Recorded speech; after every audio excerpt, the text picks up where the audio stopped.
Este video llega gracias a...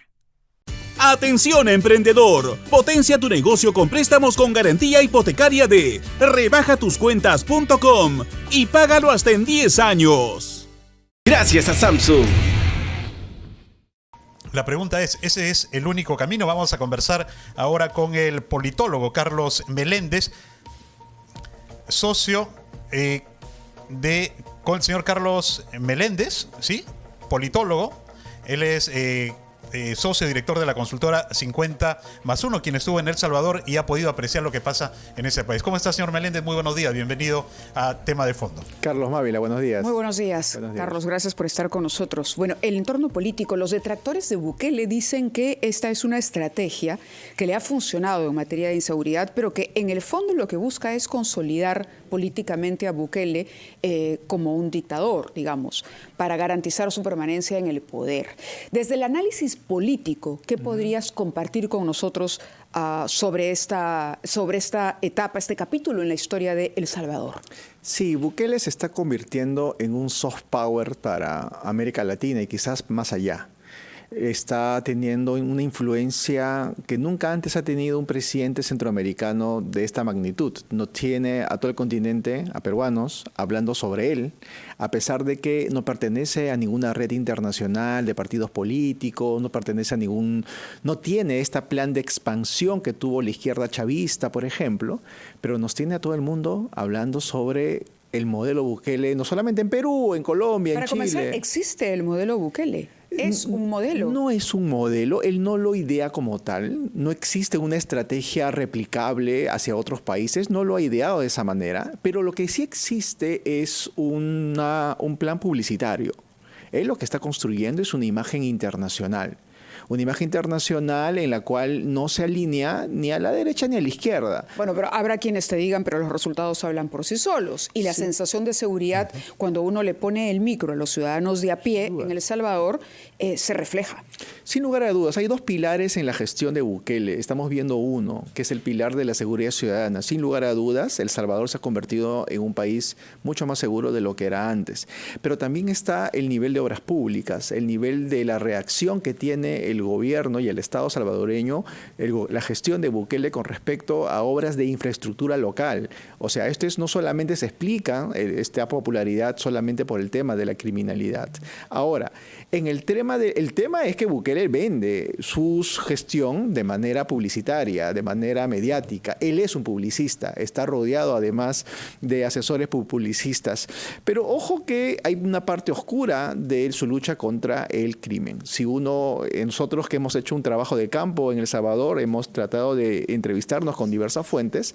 Algunas de estas fuentes dicen que justamente esta lucha contra la criminalidad es un pacto que tuvo inicialmente Bukele con algunas dirigencias de las maras. O sea, si el plan Bukele, entre comillas, ¿no?, aplicado al Perú significa de que las autoridades tienen que negociar con las dirigencias de las mafias, yo creo que no es para nada replicable en nuestro medio, ¿no? ¿Está verificada esa información? Son diversas fuentes que te comentan de esto. Yo estoy simplemente replicando lo que se señala. Entonces, y obviamente acá todos sabemos de que no se trata solamente pues de contar el lado exitoso de este tipo de historias. Se dice que el lado negativo tiene que ver con, obviamente, el abuso que se cometen a través de los derechos civiles que están pues dañados por estas políticas, muchos sospechosos. Este plan de excepción, este régimen de excepción que tiene el gobierno, implica que incluso personas que son sospechosas y que no son culpables o que no hay evidencias contundentes al respecto, sean encarceladas. Eso es lo que se está criticando. Le hemos visto a diversos personajes en el Perú criticando ello, pero no se critica un posible lado oscuro en el cual hayan autoridades, no necesariamente digo el presidente, pero autoridades de su gobierno que hayan tenido que pactar con algunas dirigencias para luchar contra la inseguridad. Esa es la lucha contra Carlos, Sí, Carlos, adelante. Perdona. Sí, quería consultarle. Carlos, a través de las respuestas que estoy escuchando, sus respuestas, deja usted entrever que no está usted de acuerdo en que se puedan aplicar algunas estrategias, algunas medidas del plan Bukele en nuestro país para poder contrarrestar a la inseguridad ciudadana, ¿no?, que ha aplicado Bukele. Recordemos que en su momento, lo recordamos que Bukele fue considerado como el primer presidente nativo digital, ¿no?, en América.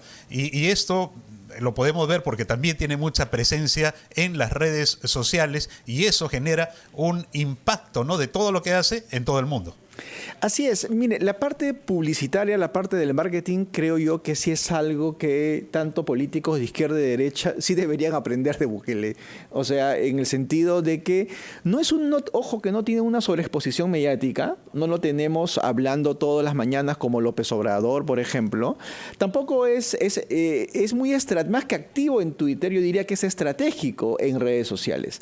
Es alguien que sobrevende, que sobreexpone tácticamente los logros de su gobierno, los logros que pueden ser tanto en materia de lucha contra el crimen organizado como en temas de infraestructura, reparto de bonos sociales y de una manera muy sofisticada a nivel técnico. Él es publicista, su hermano, su principal asesor también lo es, y tiene un sistema de social listening y de encuestas permanentemente en que están leyendo el cambio de los humores de la población.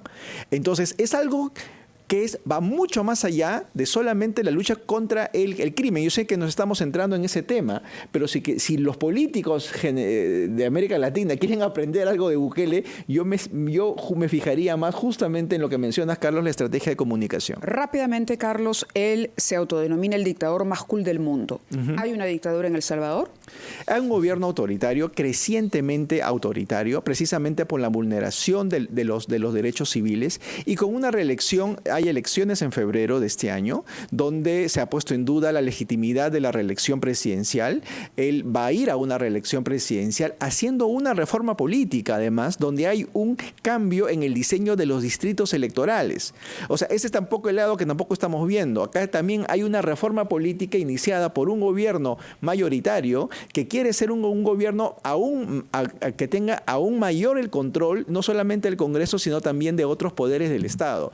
Está haciendo una reforma política precisamente para que los votos se conviertan en más apoyos de su gobierno. De acuerdo. Carlos, muchísimas gracias por estar con nosotros esta mañana contándonos la experiencia y haciendo el análisis político correspondiente. Son las